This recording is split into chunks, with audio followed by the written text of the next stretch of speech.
Have you ever witnessed the moment when pride crumbles into desperate need? When the very person who mocked faith finds themselves crying out for the prayers they once scorned? Today's story plunges into the raw collision between arrogance and humility, between the power we think we hold and the grace we desperately need. It's about a young waiter named Christian who lost everything for his beliefs, only to discover that sometimes our greatest defeats become bridges to someone else's salvation. The morning light filtered through the executive office windows at Sterling Corporate Plaza, casting long shadows across the mahogany desk where Christian Brennan stood, his hands steady despite the tremor in his heart. At 28, with dark hair neatly combed and eyes that held a quiet strength, he wore his server's uniform with the same dignity he brought to everything in life. The black apron bore his name tag, Christian, which had become both his identity and, apparently, his crime. Across from him, Mr. Harrison Sterling sat in his leather executive chair, his 53-year-old frame dressed in a navy suit that probably cost more than Christian made in 3 months. His graying temples and sharp jawline gave him an air of authority that he wielded like a weapon. The office smelled of expensive cologne and barely concealed contempt. "You know why you're here," Sterling said, his fingers drumming on the desk. The sound echoed like a countdown to execution. Christian nodded slowly. "Because I prayed with Mrs. Coleman yesterday. Her grandson is having surgery today. Because you violated company policy." Again, Sterling's voice carried the weight of finality. "This is the 3rd time I've caught you pushing your religious agenda on our clients. She asked me to pray with her, Mr. Sterling. She was crying. What was I supposed to do? Your job: serve food, clear tables, not peddle fairy tales to vulnerable people." The words hung in the air like shards of glass. Christian felt them pierce, but he remained standing tall. His mother had taught him that dignity wasn't something others could take from you. It was something you surrendered. And he wasn't surrendering today. "With respect, sir, faith isn't a fairy tale to me, or to Mrs. Coleman, or to the dozens of regular customers who specifically request my section because they know I care about more than just their meal orders." Sterling leaned back in his chair, a cold smile playing at his lips. "Ah, yes, your famous compassion. Tell me, Christian, where's your God now? Is he going to pay your rent, feed your family?" He paused, savoring the moment. "You have a daughter, don't you? Little Sophia, 7 years old?" Christian's jaw tightened. "Leave my daughter out of this." "I'm not threatening your child, Brennan. I'm pointing out reality. Your wife passed away 2 years ago. Cancer, wasn't it? Despite all those prayers, I'm sure. Now you're a single father, barely making ends meet, and you're about to lose your job because you can't keep your superstitions to yourself." The mention of Rebecca felt like a physical blow. Christian's hand instinctively went to the simple silver cross he wore beneath his shirt, Rebecca's last gift to him. Sterling noticed the gesture, and his smile widened. "That's the problem with you people," Sterling continued, rising from his chair. He walked to the window, hands clasped behind his back. "You think some invisible force in the sky cares about your problems. Meanwhile, in the real world, I built this restaurant chain from nothing. 47 locations across 3 states. I didn't pray for success, I took it. And yet you seem threatened by one waiter who prays with elderly customers." Sterling spun around, his face flushing. "I'm not threatened. I'm disgusted. Do you know what century we're living in? We have science, medicine, technology. We don't need ancient myths cluttering up modern business." Christian reached for the cardboard box on the desk, his personal belongings already packed by security. His Bible sat on top, its worn leather cover a testament to years of daily reading. Beneath it was a photo of Sophia in her school uniform, gap-toothed grin bright as sunshine. "I feel sorry for you, Mr. Sterling," Christian said quietly, lifting the box. "You feel sorry for me." Sterling laughed, but it was hollow, brittle. "I own 3 houses. I drive a Bentley. I have everything I could ever want. Everything except peace. The words seemed to strike something deep in Sterling. His expression flickered for just a moment, a crack in the armor, before hardening again. "Get out. Security will escort you. And Christian, if I catch you near any of my properties again, I'll have you arrested for trespassing." Christian walked toward the door, then paused. "I'll pray for you, Mr. Sterling. Don't you dare. Every day, whether you want me to or not."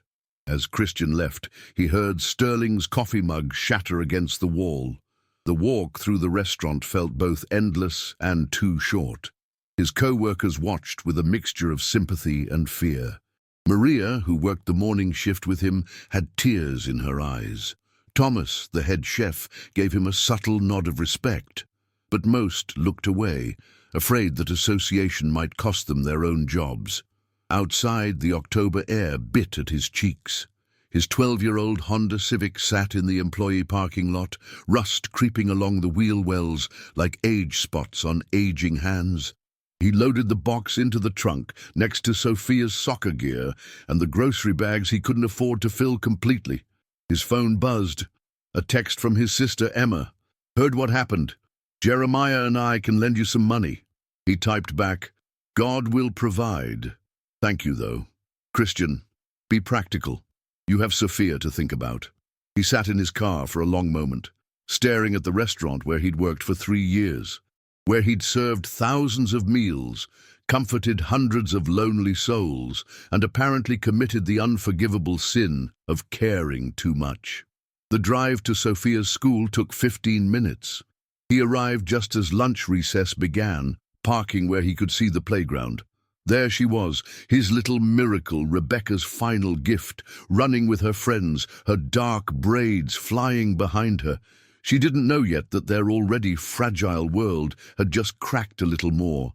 That evening, after macaroni and cheese dinner, the good kind with real cheese, because Sophia deserved that much at least, Christian sat at their small kitchen table with his laptop, scrolling through job listings. The refrigerator hummed, the clock ticked. Sophia did homework in the living room, occasionally asking for help with math problems. "Daddy, why do you look sad?" she asked during a commercial break in her allowed 30 minutes of television. "Just tired, sweetheart." "Adult stuff. Did someone hurt your feelings?" He looked at his daughter, so much like Rebecca in her empathy, her ability to sense pain in others. "Someone disagreed with me about something important, but it's okay. God has a plan. Mrs. Chen at school says there's no God. What do you think?" Sophia considered this seriously, her face scrunched in concentration. "I think God is real, because when Mommy was sick, she said she could feel him holding her hand. And Mommy never lied." Christian had to turn away to hide the tears. Meanwhile, across town in his penthouse apartment, Harrison Sterling poured his third scotch of the evening. The city lights sparkled below like a constellation of human ambition. He'd built his empire in this city, crushed competitors, acquired struggling restaurants, and turned them into gold.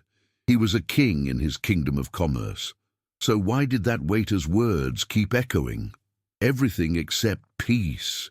Ridiculous. He had peace. He had control. His phone rang, his ex-wife, third one. They all wanted the same thing eventually, more money, more attention, more of whatever he couldn't give because he'd never learned how to give anything except orders and criticism. He let it go to voicemail. The scotch burned pleasantly. He thought about Christian's face when he'd mentioned the man's dead wife. He'd expected anger, maybe tears. Instead, there'd been... what? Sadness, yes, but also something else, something Sterling couldn't quite name, but recognized as absent from his own reflection. 3 days passed. Christian had 2 interviews lined up, one at a warehouse, another at a grocery store. Both paid less than his waiter position, but beggars couldn't be choosers. He'd already called his landlord, negotiating an extension on rent. Pride was a luxury he couldn't afford. On Thursday morning, his phone rang at 6:43. Unknown number. "Mr. Brennan, this is Nancy Chen from Mercy General Hospital. You're listed as Harrison Sterling's emergency contact." Christian sat up, confused. "There must be a mistake. Mr. Sterling fired me 3 days ago. He..." He specifically asked for you, sir. He's in critical condition, heart attack. He keeps saying your name. The drive to the hospital felt surreal. Why would Sterling list him as emergency contact? Why would he ask for him? He found Sterling in the cardiac ICU, connected to machines that beeped and hummed like electronic prayers. The powerful executive looked small in the hospital bed, his skin grey, his breathing laboured despite the oxygen mask. Sterling's eyes opened when Christian entered. He tried to speak but couldn't manage it through the mask. His hand gestured weakly. Christian moved closer. A nurse explained. He insisted we call you. He's stabilized but critical. The next 24 hours are crucial. When they were alone, Sterling pulled the mask aside slightly, his voice a whisper. Didn't list you as contact. Then how? Told them you were my son. Christian stared. Why? Because I'm scared. The words seemed to physically pain Sterling more than his failing heart. I'm terrified. All my life, I believed in nothing. After death, nothing. And now I'm staring at it. And tears ran down Sterling's cheeks. This titan of industry, this man who'd built an empire on self-reliance and skepticism, was crying like a child afraid of the dark. I fired you for praying, and now I need... You need me to pray for you. Sterling nodded, his hand reaching out. Christian took it. The hand that had signed his termination letter 3 days ago now gripped his like a lifeline. I don't know how to pray. You don't need fancy words, Mr. Sterling. Just speak from your heart. What if God won't listen? After everything I've said, done. Christian squeezed the older man's hand. There was a thief on a cross next to Jesus. He'd lived his whole life wrong, but in his last moments he asked for mercy. And Jesus told him, today you'll be with me in paradise. It's never too late. Sterling's breathing grew more laboured. Will you and pray with me, please? And so Christian prayed. Not the rehearsed formal prayers of ceremony, but the raw, honest prayer of one broken human being interceding for another. He prayed for healing, for peace, for Sterling to know that he was loved despite his failures, for the man to understand that grace wasn't earned but given. As he prayed, Sterling wept, not the bitter tears of regret, but something else, release perhaps, or recognition. The recognition of someone who'd been lost in the dark, suddenly seeing a light they'd convinced themselves didn't exist. From Harrison Sterling's journal, found later by his assistant, October 15th. The worst part isn't the pain in my chest. It's the realization that I've spent 53 years building castles out of sand. Every achievement, every dollar, every victory, none of it matters as I lie here wondering if I'll see tomorrow. I fired a good man for having faith. Now I'm begging that same man to share that faith with me because I have nothing else. My ex-wives don't care. My money can't buy what I need. My power extends exactly as far as this hospital bed. If I survive this, everything changes. Everything. The next morning brought cautious optimism. Sterling's condition had stabilized. The cardiologist, Dr. Peterson, called it remarkable. Whatever happened last night, his vitals improved dramatically around 3 in the morning. His stress hormones dropped, blood pressure normalized. I've seen prayer help patients before, but this Christian had stayed all night, sleeping in the uncomfortable visitor's chair. He'd called Emma to pick up Sophia from school, explaining simply that he was helping someone who needed him. When Sterling woke, he seemed different. The hardness in his eyes had softened. He looked at Christian with something approaching wonder. You stayed. You needed someone. After what I did to you, forgiveness isn't conditional, Mr. Sterling. Neither is compassion. Sterling was quiet for a long moment. Then, I dreamed about Rebecca, your wife. Is that possible? Christian's breath caught. What did she look like? Auburn hair, green eyes, a smile that could light up darkness.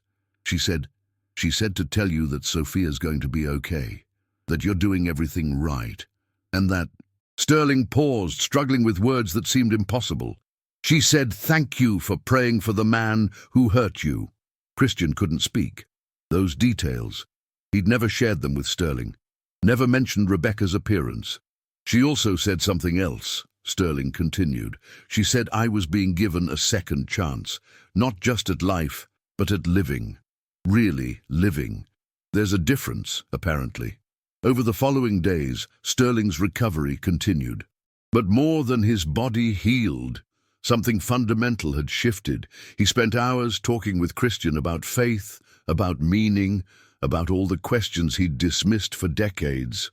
I used to think religious people were weak, Sterling admitted one afternoon, needing a crutch to get through life. But you lost your wife, you're raising a child alone, I took your job, and you still had the strength to forgive me, to pray for me. That's not weakness.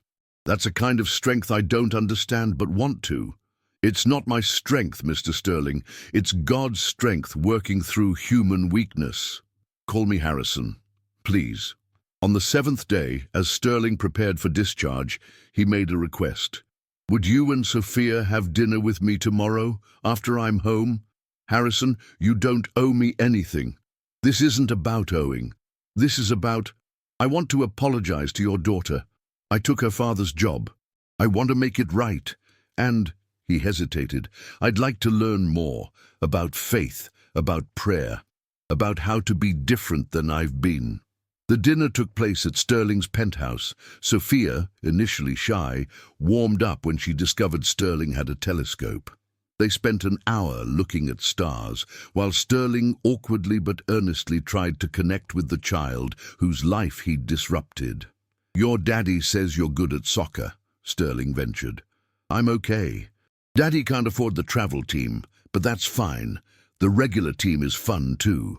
Christian saw Sterling flinch at the casual mention of financial struggle. Later, after Sophia had fallen asleep on the couch, the two men talked on the balcony. I want to hire you back, Sterling said. Not as a waiter, as director of community outreach, all 47 restaurants. You'd develop programs to help people. Real help, not just corporate charity for tax breaks. Harrison, the salary would be $90,000 a year, full benefits, flexible hours so you can be there for Sophia. Christian was quiet for a long moment. Is this guilt talking? Maybe partially, but mostly I've been thinking about legacy, what I'll leave behind. Right now it's just money and buildings.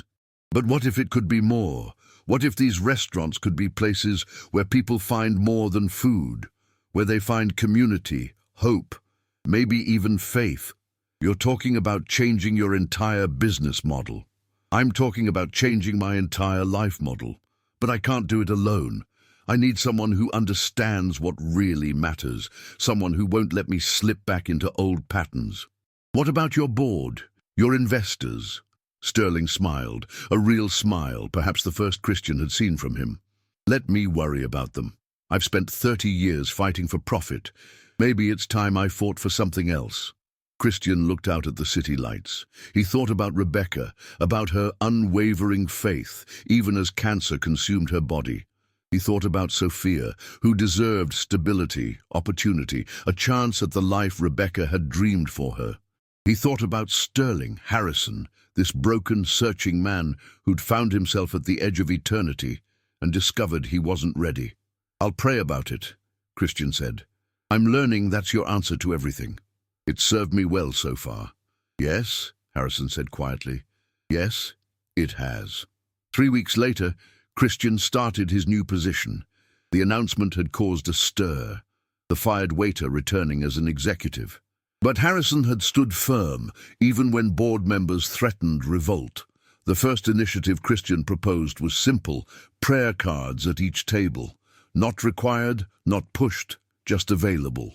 A small card that said, if you need someone to pray with you, ask your server. If they're uncomfortable, they'll find someone who isn't. Harrison had worried about backlash. Instead, something unexpected happened. People responded, not everyone, but enough. Lonely seniors who just needed someone to care. Stressed parents juggling impossible schedules. Teenagers struggling with pressures they couldn't articulate. Business executives who, like Harrison had been, were successful and empty. The program expanded. Community dinners for the homeless, support groups meeting in private dining rooms. A program where struggling families could eat for free, no questions asked, funded by customers who chose to pay it forward. 6 months after his heart attack, Harrison stood before his management team. Christian sat to his right, a position that still felt surreal. "Our profits are up 12%, Harrison announced. "Not because we raised prices or cut costs, but because people want to support businesses that care about more than money. Who would have thought?" There was laughter, some of it still uncertain. Change was hard, especially for those who'd thrived in the old system. After the meeting, Harrison pulled Christian aside. "I need to tell you something. I've been going to church, that little one on Riverside where you go." Christian smiled. "I know. Pastor Williams mentioned you'd been attending. I'm thinking about getting baptized." The words hung between them, momentous and simple at once. "It's a big step," Christian said. "I've been reading, studying. That Bible you left in my hospital room, I've gone through it twice. I don't understand everything. Some of it seems impossible. But then I think about that night in the hospital, about your wife appearing in my dream, about how you forgave me when you had every reason to hate me. And I think maybe impossible things happen more than we realize. Faith isn't about understanding everything, Harrison. It's about trusting despite not understanding. Like you trusted when you lost your job, when Rebecca died, especially then." Harrison was quiet for a moment. "Will you be there? At the baptism? You and Sophia?" "We wouldn't miss it." The baptism took place on a Sunday in May. The small church was packed, many of the attendees employees from Sterling's restaurants who'd watched their CEO transform from tyrant to something approaching a servant leader. As Harrison emerged from the water, gasping and laughing and crying all at once, Christian remembered his own baptism years ago, Rebecca beside him, both of them young and in love, and certain that faith would protect them from all harm. He'd learned since then that faith didn't protect you from pain. It gave you the strength to endure it, to find meaning in it, to transform it into something that could help others. After the service, Harrison found him outside. "Thank you," he said simply. "For what? For showing me that losing everything might be the only way to find what really matters."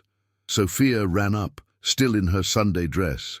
"Mr. Sterling, did you really get dunked in the water?" "I did indeed, young lady. And you know what? You can call me Harry. All my friends do." "Are we friends?" Harrison looked at Christian, then back at Sophia. "I'd like to think we're family, if that's okay with your dad." "Oblige." Christian thought about the strange paths life takes. How a moment of confrontation had become a journey of redemption. How the man who'd taken his livelihood had given him purpose. How death's shadow had brought life into focus. "Family's not always blood," Christian said. "Sometimes it's the people God puts in your path when you need them most." As they walked to the parking lot together, Sophia between them, chattering about her upcoming soccer game, Christian noticed Harrison walking differently. The aggressive stride had been replaced by something gentler. The man who'd once worn success like armor now wore humility like a comfortable coat. "Christian," Harrison said suddenly, "I've been thinking about something. That night in the hospital when I was at my worst, you could have had your revenge. You could have told me I was getting what I deserved. You could have walked away. That wouldn't have been revenge. It would have been surrender. Surrender to what? To the idea that people can't change, that grace isn't real, that forgiveness is weakness." Christian paused. "You asked me once where my God was when I lost my job. He was there, Harrison, preparing both of us for something neither of us saw coming." Harrison nodded slowly. "I spent my whole life believing I was the author of my own story. Turns out I was barely a supporting character. The real story was so much bigger." As they reached their cars, Sophia asked, "Daddy, is Harry coming to my game?" Christian looked at Harrison, who seemed surprised by the invitation.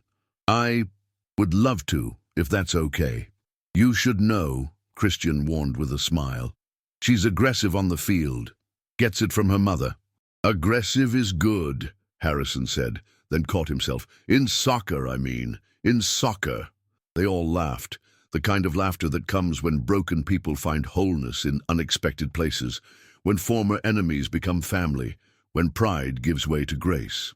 That evening, Christian stood in his small kitchen preparing dinner. The refrigerator was full now. His new salary had eased the constant financial pressure, but more than that had changed. The anger he'd carried since Rebecca's death, the quiet rage at God for taking her, had transformed into something else. Not acceptance exactly, but understanding. Understanding that sometimes loss creates space for unexpected grace. His phone buzzed. A text from Harrison. Reading Romans tonight, Paul says, "All things work together for good for those who love God." Even heart attacks, even getting fired. Christian typed back, "Especially those. Sometimes the worst things that happen to us become the best things that happen for us." Deep thoughts for a former agnostic. Former? Definitely former. Current status. Believer in progress. Christian smiled, remembering the man who'd sat behind that mahogany desk just months ago, so certain that power and wealth were the only real forces in the universe. That man was gone, replaced by someone still learning, still struggling, but moving toward light instead of away from it. Later, as he tucked Sophia into bed, she asked, "Daddy, why did Harry change so much?" Christian sat on the edge of her bed, considering how to explain transformation to a 7-year-old. "Remember when we planted those seeds last spring? They had to break open before they could grow. Sometimes people are like that too. We have to break a little before we can become who we're meant to be." "Did you break when Mommy went to heaven?" "Yes, sweetheart. I broke into a million pieces. But you got better." "Not better, different, stronger in some ways, softer in others. And you know what helped put me back together?" "What?" "You and God, and now surprisingly Harry too." Sophia yawned. "I'm glad Harry's our friend now. He seems less scary." "Love does that. It makes scary things less frightening." "Is that why you weren't scared when he fired you?" Christian kissed his daughter's forehead. "I was scared, baby, but I knew God had a plan, even when I couldn't see it." As Sophia drifted off to sleep, Christian stood by her window, looking out at the night sky. Somewhere across the city, Harrison was probably reading his Bible, wrestling with concepts that challenged everything he'd once believed. Somewhere, in one of 47 restaurants, someone was reading a prayer card, wondering if hope was real. Somewhere, the kingdom of God was breaking through in small, ordinary ways. His phone rang. Maria, from the restaurant. "Christian, I wanted you to know, Mrs. Coleman's grandson. The surgery was successful. She wanted me to thank you for praying with her that day. She said it gave her strength." "That's wonderful, Maria." "There's more. She's been telling everyone about what happened, how you got fired for praying with her, how Mr. Sterling ended up in the hospital, how everything changed. She calls it a miracle." "Maybe it was." "Christian, do you really believe that? In miracles?" He thought about Harrison's transformation, about dreams of deceased wives, about provision arriving just when needed, about enemies becoming family. "I believe God works through ordinary people in extraordinary ways. Whether you call that miracles or providence or grace, yes, Maria, I believe." After the call, Christian opened his Bible to a passage Rebecca had highlighted years ago. "Consider it pure joy, my brothers and sisters, whenever you face trials of many kinds, because you know that the testing of your faith produces perseverance." He'd hated that verse when she was dying, hated the idea that suffering had purpose. But now, standing in his small apartment, his daughter safe in her bed, his former enemy becoming a brother in faith, he began to understand what Rebecca had always known: joy and sorrow, loss and gain, breaking and rebuilding. They were all threads in a tapestry too large to see while you were being woven into it. His phone buzzed one more time. Harrison again. "Forgot to tell you. Board approved the scholarship fund. Full ride to college for 5 employees' kids each year, starting with Sophia when she's ready. Thought you should know." Christian stared at the message. tears blurring his vision. He typed back, "Harrison, that's too much. No, it's not enough, but it's a start. Good night, brother." Brother. The word that had once been merely religious terminology now carried weight, meaning truth. Christian walked to his bedroom, pausing at the photo of Rebecca on his dresser. "You see what God's doing here?" he whispered, "using our broken pieces to build something beautiful." He could almost hear her response, clear as if she were standing beside him. "He always does, my love. He always does." The next morning brought new challenges, new opportunities, new chances for grace to break through. Christian arrived at the corporate office early, finding Harrison already there, Bible open on his desk next to quarterly reports. "Couldn't sleep," Harrison explained. "Keep thinking about Sunday's sermon. Pastor William said something about salt and light, about being different enough that people notice. And I want to be different, Christian, not just personally, but corporately. What if Sterling restaurants became known not for our food or service, but for how we treat people? All people, employees, customers, the homeless guy outside, everyone. That's a radical business model. Maybe it's time for radical. Safe got me a heart attack and an empty life. Maybe dangerous faith is worth trying." And so they tried. Day by day, decision by decision, prayer by prayer. It wasn't always smooth. Some employees resisted, some customers complained, some board members threatened lawsuits, but something unstoppable had been set in motion that night in a hospital room when a desperate man had cried out for prayer and a forgiving man had answered. 3 years later, at Harrison's funeral, the church couldn't hold everyone who came. Employees, customers, homeless individuals who'd been fed, teenagers who'd found mentorship, business rivals who'd watched in amazement as Sterling restaurants became a force for community transformation. Christian stood at the podium, looking out at the sea of faces, Sophia, now 10 and poised beyond her years, sitting in the front row. Harrison Sterling died as he lived his final years. Christian began, in service to others. His heart, which had once failed him in that hospital room, finally gave out while he was serving Thanksgiving dinner at the shelter. The last words anyone heard him say were, "Can I pray for you?" to a young man struggling with addiction. He paused, gathering himself. "Harrison used to say that I saved his life that night in the hospital, but the truth is, we saved each other. He taught me that forgiveness isn't just about releasing others, it's about releasing ourselves, that sometimes our greatest testimony comes through our biggest failures, that God can use anyone, even, especially, those who once denied him." After the service, as people shared stories of how Harrison had impacted their lives, Sophia tugged on Christian's sleeve. "Daddy, is Harry in heaven with Mommy now?" "I believe so, sweetheart." "Good. Mommy always said she wanted to meet the people who helped us. Now she can thank him herself." That evening, Christian stood in what had been Harrison's office, now his. On the desk sat 2 photos, one of Rebecca and Sophia, another of Harrison at his baptism, joy radiating from his wet face. A knock at the door interrupted his thoughts. A young man entered, nervous, wearing a server's uniform. "Mr. Brennan, I'm Daniel. I just started last week. I wanted to ask, is it true what they say, that you got fired for praying with a customer?" "It's true." "And that Mr. Sterling had a heart attack and you prayed for him anyway?" "Also true." Daniel shifted uncomfortably. "I'm not religious, sir, but my mom is dying. Cancer. She keeps asking me to pray with her, and I don't know how. I was wondering—" Christian stood, walking around the desk. "Would you like to learn? Would you teach me? Even though I don't believe?" Harrison didn't believe either at first. Sometimes the prayer comes before the faith, not after.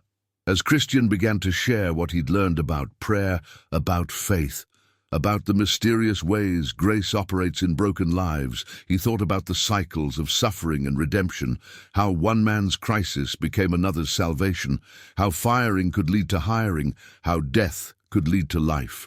Outside, the city hummed with its usual chaos. Inside, two men sat talking about eternal things, about hope that transcends circumstances, about a love that pursues even those who run from it. And somewhere, perhaps, Rebecca and Harrison watched, smiling at the beautiful irony of it all. How a termination had become a beginning, how enemies had become brothers, how a moment of cruel dismissal had opened the door to abundant grace. The prayer card on the desk, now present in all Sterling offices, bore a simple message. Faith isn't about having all the answers, it's about trusting the one who does. Below it, in Harrison's handwriting, later added to every card, I fired a man for his faith. He saved my soul with his forgiveness. Never underestimate the power of grace. H. Sterling. Christian picked up the card.